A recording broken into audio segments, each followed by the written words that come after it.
Morning students. हाँ जी बेटे, हमने लास्ट वीक में चैप्टर 9 बापू का पत्र पढ़ा था वेडनेसडे की वीडियो के अंदर, ट्यूसडे की वीडियो के अंदर, और वेडनेसडे को हमने उसका बुकवर्क किया था और थर्सडे को हमने वाक्य विचार ग्रामर का चैप्टर किया था। आज हम करने जा रहे हैं सुनहरी धूप का चैप्टर 10 प्रायश्चित। ये जो प्रायश्चित चैप्टर है इसके अंदर इस कहानी में हास्य व्यंग्य के बारे में बताया गया कि लोग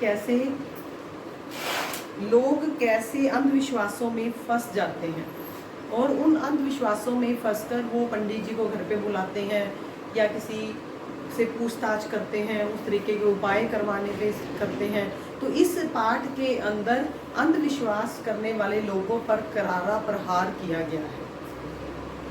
आइए सबसे पहले हम देखते हैं कि इसके अंदर पात्र कौन कौन से हैं। पाठ 10 प्रायश्चित। प्रायश्चित का मतलब होता है पाप से निवारण करवाना, कोई उपाय करवा लेना। तो लोग जब हमसे कुछ गलत हो जाता है तो हमें वहम आने लगता है कि हमसे कुछ गलत हो गया है, तो वो क्या करते हैं, लोग किसी सियाने से पूछ लिया, पंडित जी से पूछ लिया, और पंडित जी पूछते हैं, पंडित जी आगे से ये कहते हैं कि इसका निवारण करने के लिए आपको ये करना पड़ेगा, आपको वो करना पड़ेगा, आपके हाथ से पाप हो गया है, इसका प्रायश्चित तो आपको करना ही पड़ेगा। इस तरीके से फिर लोग धीरे धीरे करके इन बातों में ज़्यादा उलझ जाते हैं, जो कि हमें नहीं उलझना चाहिए। वो हमें फिर पंडित जी लोगों को बेवकूफ़ बनाते हैं। तो इसमें पूरा इसी के बारे में बताया गया है। तो मैं अब इसके पात्र बताने जा रही हूँ। पहला पात्र इसके अंदर कबरी बिल्ली। कबरी बिल्ली है रामू की बहू मेहरी। मेहरी कौन होती है? जो घरों में पहले काम करती थी, वो सारा दिन उन्हीं के घर पे ही रहते थे, उन्हीं के घर पे काम करना, खाना पीना सब। मिसरानी जो उन्हीं के घर में उनकी चाचे ताई के होगा। पंडित जी पंडिताइन, किस्नू की माँ, छुन्नू की दादी, और रामू की बहू जो है, रामू है उनके लाला घासी राम, यानी कि रामू के पिता। तो ये सारा पूरा परिवार है जिसके अंदर वो सारे इकट्ठे रह रहे हैं। तो जो रामू की बहू है वो इस घर में आई, 14 सालों की एक छोटी सी लड़की है, उसका ब्याह हो गया है, नाबालिग, तो उसको घर लेके आए हैं। तो उससे एक जो कबरी बिल्ली उस घर में आती है, वो रामू की बहू से बहुत ज़्यादा प्यार करती है, उसको वो अच्छी लगती है, उसके पास बार आती है। लेकिन जो रामू की बहू है वो उस बिल्ली से बहुत ज़्यादा नफरत करती है, घृणा करती है। तो इसी तरीके से वो जो रामू की बहू है वो अपने घर के लिए खीर बनाती है, जिसके अंदर वो बहुत सारा ड्राई फ्रूट्स डाल के, मखाने डाल के, बादाम डाल के, काजू डाल के, वो ना खीर बनाकर उसको अच्छे से किसी बड़े सारे बॉल के अंदर डालकर वो सोचती है कि इसको मैं कहाँ रखूँगी ताकि जहाँ पे कबरी बिल्ली पहुँच ना सके। तो वो अपने किचन के बाहर, जैसे रसोई के बाहर, वो देखती है कि एक ताक है। ताक क्या होता है? जो ऊपर बहुत ऊंची जगह पे कोई चीज़ रखने के लिए बनाया जाता है। पहले लोगों के घरों में ये चीज़ें होती थी, छिक्के होते थे, उसके अंदर रख दिया ताकि कोई बिल्ली, कोई कुछ भी उसके अंदर मुँह नहीं मारे, कोई भी जानवर। तो इस तरीके से वो ताक पे वो खीर को बना के सेट करके वहाँ ऊपर ढक के उसको ऊपर रख देती है ताकि कबरी बिल्ली का मुंह वहाँ तक ना पहुँच सके। तो आप खुद वो क्या करती है, पान बनाने लग जाती है। सब घरों के लिए अपने वो सास को पान देने जाती है, उसकी सास पूजा करती होती है, तो इसके लिए। तो जो कबरी बिल्ली थी वो आई, उसने धीरे से देखा कि रामू की बहू तो पान बनाने में व्यस्त है, तो उसने क्या किया, उसने ताक पे नज़र मारी कि ऊपर कितनी ऊंची है ये और मैं इसको कैसे ले सकती हूँ। तो ऐसे क्या हुआ कि उसने जब जैसे ही वो अंदाज़ा भी लगाने लगी कि मुझे कितनी ऊंची छलांग लगानी पड़ेगी और मैं कैसे उसको खा सकती हूँ, तो जैसे ही उसने देखा कि रामू की बहू पान बनाकर अपनी सास को देने जा रही है, जब वो वहाँ से निकल गई तो कबरी बिल्ली ने एक दो बहुत ऊंची छलांग लगाई। जैसे ही ऊंची छलांग लगाई तो उसका जो पैर था, बायां पैर था, वो उस बॉल के लगा जिसमें खीर रखी थी, और वो बॉल धड़ाम से आके नीचे गिर गया और कबरी बिल्ली भाग के उस खीर को खाने लगी। और उनको भी आवाज़ सुनाई दी, रामू की बहू और उसकी सास को। वो भाग के वहाँ पे रामू की बहू आई तो उसने देखा कि जो बिल्ली थी वो आराम से खीर का सफाया कर रही है। उसको बहुत गुस्सा आया, बहुत गुस्सा आया कि मैंने बनाई है इतने प्यार से खीर और बोल भर के रखा है और इसने क्या किया है, इसने गिरा दी है नीचे और खुद खाई जा रही है। तो फिर उसके बाद आवाज़ तो हुई, तो मेहरी झाड़ू छोड़कर आवाज़ रामू की बहू के कान में पहुंची। सास के सामने पान फेंक कर वो दौड़ गई। उसने ये भी नहीं देखा कि मेरा जो पान मेरे हाथ में सास को पकड़ा दूं, उसने वहां फेंक दिया और भागकर देखा कि जो कटोरा था जो जिस बॉल के अंदर पड़ी थी वो तो टुकड़े टुकड़े हो गया और खीर नीचे गिरी पड़ी है। और तो उसको वो वो रामू की बहू को देखते ही जो खबरी थी वो पहले तो खीर चाट रही थी, वो चंपत हो गई। चंपत का मतलब भाग गई। रात भर रामू की बहू को नींद नहीं आई। सुबह देखा कि कबरी देहरी पर बैठे बड़े प्रेम से उसे ताक रही है, क्योंकि वो उससे प्रेम करती थी तो वो उसके पास आ जाती थी, लेकिन डर के मारे वो फिर भी जैसे ही वो उठी तो वो फिर वहां से खिसक गई। रामू की बहू जब हाथ में पाटा लेकर लौटी तो देखती है कि कबरी दूध पर जुटी हुई है। अब वहां पे दूध गिरा दिया और उस पर जुटी हुई है और वो दूध पी रही है। अब मौका हाथ में आ गया तो रामू की बहू ने क्या किया, सारा बल लगाकर पाटा उसने बिल्ली पर पटक दिया। एक तरह का वो सोटा सा होता है, लकड़ी का बना हुआ हैंडल होता है पीछे उसका, तो उसने जोर से उसके बिल्ली के ऊपर पटक दिया। कबरी हिली ना डुली, जो बिल्ली थी चीखी ना चिल्लाई, बस एकदम से पलट गई। अब मेहरी को क्या लगा कि एकदम से आवाज़ भी आई बहुत, भाग के वो सारे बाहर आए। तो मेहरी ने आके क्या देखा कि बिल्ली तो मर गई है। उसने भागकर घर में सबको जाकर बता दिया कि जो कबरी बिल्ली थी उसको रामू की बहू ने मार दिया है। और अब जो मिसरानी है इसके अंदर, मिसरानी है, किस्नू की माँ है, चुन्नू की दादी है, इन्होंने क्या किया, इन्होंने सबके ये बात बना दी कि जो मतलब इसने मारा है बिल्ली को वो एक इंसान की हत्या के बराबर है। वैसे तो हमें जानवरों को नहीं मारना चाहिए, पर वो उसको परेशान कर रही थी तो उसने ज़्यादा तेज मार दिया, जिसकी वजह से वो मर गई। हम तो रसोई ना बनावेगी जब तक बहू के सिर से हत्या नहीं हटेगी। जो लोग पहले वाली औरतें थी वो इन चीज़ों का बहुत वहम करते थे कि घर में हत्या हुई है, अब हम रसोई में मतलब चूल्हा तक नहीं जलाएंगे। कहने का मतलब रसोई नहीं बनेगी, खाना नहीं पकेगा जब तक घर में शुद्धता नहीं होती, घर में कोई पूजन नहीं हो जाता। सास बोली तो ठीक कहती है। अब रामू की बहू जो है उसकी सास से वो बातें कर रहे हैं कि पहले पूरे घर में शुद्धता करवाओ, तब उसके बाद हम जाके घर में रसोई बनाएंगे। अब पंडित जी के पास चले गए, परम सुख पंडित जी परम सुख इनका नाम है और एक उनकी वाइफ पंडिताइन है। अब पंडित जी क्या है, थोड़े लालची टाइप के थे, तो उन्होंने पंडिताइन जी को आके, जैसे ही रामू की बहू की सास ने आके कहा कि मेरी बहू से कबरी बिल्ली की हत्या हो गई है, तो इसका क्या है, कैसे करना चाहिए, इसका उपाय क्या है। तो वो कहता हर चीज़ का प्रायश्चित होता है, कोई बात नहीं, तो मैं आपके घर आकर इसकी पूजा करूँगा पूरे 21 दिन तक। तो अब पंडिताइन जी को बोल के जाता है कि अपने खाना मत बनाना, अब आराम से हम 21 दिन खाना खाएंगे, पेट भर, हमारे पास बहुत कुछ आ जाएगा। इस तरीके से पंडिताइन को तभी वो इशारा करके चला गया। लेकिन जब जैसे ही वो लाला घासीराम जी के घर गया तो वहाँ जाकर जैसे सारे उन्होंने पंडित जी के लिए आसन लगाया, वहाँ बैठे और बात यही की कि ऐसे ऐसे करके कबरी बिल्ली का देहांत हो गया, मार दिया गया है उसको मेरी बहू ने। तो उससे पूछा गया कि इसका प्रायश्चित कहाँ है, तो उन्होंने बोला कि आपको एक सोने की बिल्ली चढ़ानी पड़ेगी, मुझे दान करनी पड़ेगी पंडितों को, और साथ में 21 दिन का पाठ होगा और 21 दिन आपको 5-5 ब्राह्मणों को भोजन करवाना होगा। अब रामू की बहू की सास जो वो बहुत ज़्यादा भोली तो थी, पूजा पाठ करने वाली भी थी, पर उसको ये लगा कि 21 तोले की बिल्ली तो बहुत ज़्यादा हो जाएगी। तो उसने कहा पंडित जी एक बिल्ली से काम नहीं चल सकता, 1 तोले सोने से काम नहीं चल सकता कि 1 तोले सोने की बिल्ली बनवा दूँ और उसका मैं दान कर दूँ। पंडित जी ने कहा नहीं 21 तोले की ही, पर फिर भी आपस में बातचीत करके सबका 11 तोले पे बात अटकी कि 11 तोले की बिल्ली बनवा कर दान की जाएगी। और अब उसका आ गया कि मतलब कितने दिन पूजा होगी और कितने पंडित भोजन करेंगे। तो वहाँ पे पंडित जी ने कहा कि 5-5 पंडित डेली 21 दिन तक भोजन करेंगे, लेकिन आप इसकी चिंता मत करो, मैं दोनों टाइम मैं ही खा लिया करूँगा, तो वो 5 पंडितों के बराबर आपको पुण्य लगेगा। अब देखो कि पंडित इस टाइप की लालची टाइप की बातें कर रहा है और वो सारे उनकी बातों पर विश्वास भी करे जा रहे हैं। क्यों? क्योंकि उनको ये लगता है कि हमारे हाथ से, हमारी बहू के हाथ से पाप हो गया है और उसका प्रायश्चित करना बहुत जरूरी है। इस तरीके से पंडित जी ने जैसे ही सारा कुछ बताया कि मैं जाकर बिल्ली ले आता हूँ, मुझे आप 11 तोले सोना दे दो, मैं सोने की बिल्ली ले आता हूँ, तब तक आप पूरा पूजा का प्रबंध करके रखिए।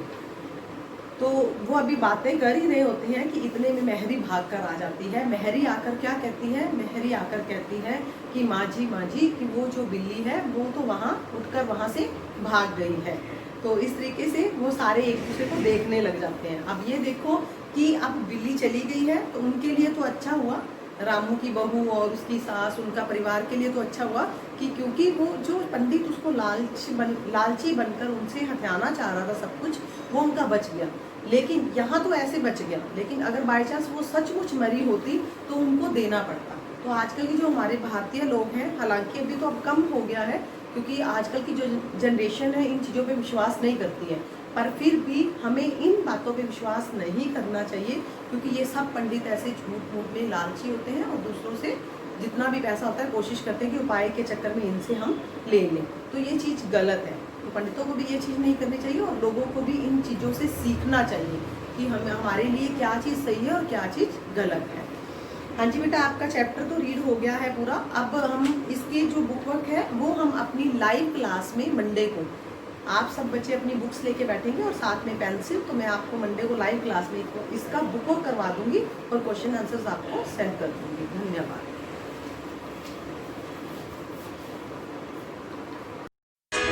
पाठ 10 प्रायश्चित। प्रस्तुत कहानी में हास्य व्यंग्य के माध्यम से समाज में फैले अंधविश्वास पर करारा प्रहार किया गया है। प्रायश्चित के नाम पर कुछ लोग भोली भाली जनता को बेवकूफ बनाते हैं। कबरी बिल्ली घर में किसी से प्रेम करती थी तो रामू की बहू से, और रामू की बहू घर भर में किसी से घृणा करती थी तो कबरी बिल्ली से। रामू की बहू 2 महीने हुए मायके से प्रथम बार ससुराल आई थी। पति की प्यारी और सास की दुलारी 14 वर्ष की बालिका। भंडार घर की चाबी उसकी करधनी में लटकने लगी। नौकरों पर उसका हुक्म चलने लगा और रामू की बहू घर में सब कुछ। सास जी ने माला ली और पूजा पाठ में मन लगाया। एक दिन रामू की बहू ने रामू के लिए खीर बनाई। पिस्ता, बादाम, मखाने और तरह तरह के मेवे दूध में औटाए गए। सोने का वर्क चिपकाया गया और खीर से भरकर कटोरा कमरे के एक ऐसे ऊंचे ताक पर रखा गया जहां बिल्ली न पहुंच सके। रामू की बहू इसके बाद पान लगाने में लग गई। उधर कमरे में बिल्ली आई। ताक के नीचे खड़े होकर उसने ऊपर कटोरे की ओर देखा, सूंघा ताक की ऊंचाई अंदाजी और देखा रामू की बहू पान लगा रही है। पान लगाकर रामू की बहू सास जी को पान देने चली गई तो कबरी बिल्ली ने छलांग मारी। पंजा कटोरे में लगा और कटोरा झनझनाहट की आवाज के साथ फर्श पर आ गिरा। आवाज रामू की बहू के कान में पहुंची। सास के सामने पान फेंक कर वह दौड़ी। क्या देखती है कि कटोरा टुकड़े टुकड़े हो गया, खीर फर्श पर और बिल्ली डटकर खीर उड़ा रही है। रामू की बहू को देखते ही कबरी चंपत। रात भर उसे नींद नहीं आई। सुबह देखा कि कबरी देहरी पर बैठी बड़े प्रेम से उसे ताक रही है। रामू की बहू ने कुछ सोचा। इसके बाद वह मुस्कुराती हुई उठी। कबरी रामू की बहू के उठते ही खिसक गई। रामू की बहू जब हाथ में पाटा लेकर लौटी तो देखती है कि कबरी दूध पर जुटी हुई है। मौका हाथ में आ गया। सारा बल लगाकर पाटा उसने बिल्ली पर पटक दिया। कबरी हिली न डुली, न चीखी न चिल्लाई, बस एकदम पलट गई। आवाज जो हुई तो मेहरी झाड़ू छोड़कर, मिसरानी रसोई छोड़कर और सास पूजा छोड़कर घटना स्थल पर उपस्थित हो गईं। मेहरी बोली, अरे राम, बिल्ली तो मर गई। माँ जी, बिल्ली की हत्या बहू से हो गई। यह तो बुरा हुआ। मिसरानी बोली, माँ जी, बिल्ली की हत्या और आदमी की हत्या बराबर है। हम तो रसोई ना बनावेंगी जब तक बहू के सिर हत्या रहेगी। सास बोली, हाँ ठीक तो कहती हो। जब तक बहू के सिर से हत्या न उतर जाए तब तक न कोई पानी पी सकता है न खाना खा सकता है। बहू, यह क्या कर डाला? मेहरी से कहा, जल्दी दौड़कर पंडित जी को बुला लाओ। Is your phone filling up with photos and videos and feeling slower by the day? बिल्ली की हत्या की खबर बिजली की तरह आस पड़ोस में फैल गई। पड़ोस की औरतों का रामू के घर तांता बंध गया। पंडित परम सुख को जब यह खबर मिली, उस समय वे पूजा कर रहे थे। खबर मिलते ही पूजा छोड़कर उठ खड़े हुए। पंडिताइन से मुस्कुराते हुए बोले, भोजन न बनाना। लाला घासी राम की पतोहू ने बिल्ली मार डाली। प्रायश्चित होगा, पकवानों पर हाथ लगेगा। कहा जाता है कि मथुरा में जब पंसेरी खुराक वाले पंडित को ढूंढा जाता था तो पंडित परम सुख जी को उस सूची में प्रथम स्थान दिया जाता था। पंडित परम सुख पहुँचे और कोरम पूरा हुआ। पंचायत बैठी। किस्नों की माँ ने कहा, पंडित जी, बिल्ली की हत्या करने से कौन सा नरक मिलता है? पंडित परम सुख ने पत्रा के पन्ने उल्टे, अक्षरों पर उंगलियां चलाई, माथे पर हाथ लगाया और कुछ सोचा। चेहरे पर धुंधलापन आया, माथे पर बल पड़े, नाक सिकुड़ गई और स्वर गंभीर हो गया। हरे कृष्ण, बड़ा बुरा हुआ। प्रातः काल ब्रह्म मुहूर्त में बिल्ली की हत्या घोर कुंभी पाक नरक का पाप है। रामू की माँ, यह तो बड़ा बुरा हुआ। रामू की माँ की आंखों में आंसू आ गए। तो फिर पंडित जी, अब क्या होगा? आप ही बतलाएं। पंडित परम सुख मुस्कुराए। रामू की माँ, चिंता की कौन सी बात है? शास्त्रों में प्रायश्चित का विधान है, सो प्रायश्चित से सब कुछ ठीक हो जाएगा। रामू की माँ ने कहा, पंडित जी, इसीलिए तो आपको बुलवाया था।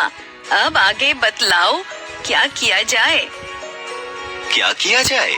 यही कि एक सोने की बिल्ली बनवाकर बहू से दान करवा दी जाए। जब तक बिल्ली ना दे दी जाएगी तब तक तो घर अपवित्र रहेगा।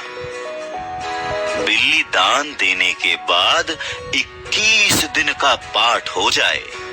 छन्नू की दीदी ने कहा, हाँ और क्या, पंडित जी ठीक ही तो कहते हैं। बिल्ली अभी दान दे दी जाए और पाठ फिर हो जाए। रामू की माँ ने कहा, तो पंडित जी, कितने तोले की बिल्ली बनवाई जाए? पंडित परम सुख जी मुस्कुराए। अपनी तोंद पर हाथ फेरते हुए उन्होंने कहा, बिल्ली कितने तोले की बनवाई जाए? अरे रामू की माँ, अब कलयुग आ गया है। धर्म कर्म का नाश हो गया है, श्रद्धा नहीं रही। कम से कम 21 तोले की बिल्ली बनवाकर दान कर दो और आगे आपकी श्रद्धा। रामू की माँ ने आंखें फाड़ कर देखा और कहा, अरे बाप रे, 21 तोला सोना, यह तो बहुत है। तोला भर की बिल्ली से काम ना निकलेगा। पंडित परम सुख हंस पड़े। रामू की माँ, 1 तोला सोने की बिल्ली? अरे रुपए का लोभ बहू से बढ़कर है क्या? बहू के सिर पर बड़ा पाप है। इसमें इतना लोभ ठीक नहीं। मोल तोल शुरू हुआ और मामला 11 तोले की बिल्ली पर ठीक हो गया। इसके बाद पूजा पाठ की बात आपकी ट्रिग्नोमेट्री वीक है ना, लेकिन कोचिंग में तो अलजेब्रा चल रहा है, फिर क्या? आई। पंडित परम सुख ने कहा, इसमें क्या मुश्किल है? रामू की माँ, मैं पाठ कर दिया करूंगा, पूजा की सामग्री आप हमारे घर भिजवा देना। पूजा में सामान कितना लगेगा? अरे कम से कम सामान में पूजा कर देंगे। दान के लिए 10 मन गेहूं, 1 मन चावल, 1 मन दाल, मन भर तिल, 5 मन जौ, 5 मन चना, 4 पसेरी घी और मन भर नमक भी लगेगा। बस इतने में ही काम चल जाएगा। अरे बाप रे, इतना सामान! पंडित जी, इसमें तो 150 रुपए खर्च हो जाएंगे। रामू की माँ ने रुआंसी होकर कहा, पर इससे कम में तो काम ना चलेगा। बिल्ली की हत्या बड़ा पाप है। खर्च को देखते वक्त पहले बहू के पाप को भी देखो। यह तो प्रायश्चित है, कोई हंसी खेल थोड़े ही है। पंडित परम सुख की बात से प्रभावित किस्नों की माँ ने कहा, पंडित जी ठीक तो कहते हैं, बिल्ली की हत्या कोई ऐसा वैसा पाप तो नहीं। बड़े पाप के लिए बड़ा खर्च भी चाहिए।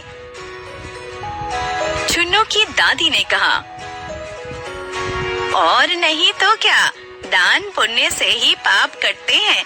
दान पुण्य में किफायत ठीक नहीं है। मिसरानी ने कहा, और फिर माँ जी, आप लोग बड़े आदमी ठहरे, आप लोगों को इतना खर्च क्यों अखरेगा? रामू की माँ ने चारों ओर देखा, सभी पंच पंडित जी के साथ। पंडित परमसुख मुस्कुरा रहे थे। उन्होंने कहा, रामू की माँ, एक तरफ तो बहू के लिए कुंभी पाक नरक है और दूसरी तरफ तुम्हारे जिम्मे थोड़ा सा खर्च, सो उससे मुंह न मोड़ो। फिर जरा कुछ बिगड़ कर बोले, रामू की माँ, यह तो खुशी की बात है। अगर तुम्हें यह अखरता हो तो ना करो, मैं चला। इतना कहकर पंडित जी ने पोथी पत्रा बटोरा। अरे पंडित जी, रामू की माँ को कुछ नहीं अखरता, बेचारी को कितना दुख है, बिगड़ो नहीं। मिसरानी, छुन्नू की दादी और किस्नू की माँ ने एक स्वर में कहा। रामू की माँ ने पंडित जी के पैर पकड़े और पंडित जी ने जमकर आसन लगाया। और क्या हो, 21 दिन के पाठ के 21 रुपए और 21 दिन तक दोनों वक्त 5-5 ब्राह्मणों को भी भोजन करवाना पड़ेगा। कुछ रुककर पंडित परम सुख ने कहा, इसकी चिंता मत करो, मैं अकेले दोनों समय भोजन कर लूंगा और मेरे अकेले से 5 ब्राह्मणों के भोजन का फल मिल जाएगा। अच्छा, सो अब प्रायश्चित का प्रबंध करवाओ।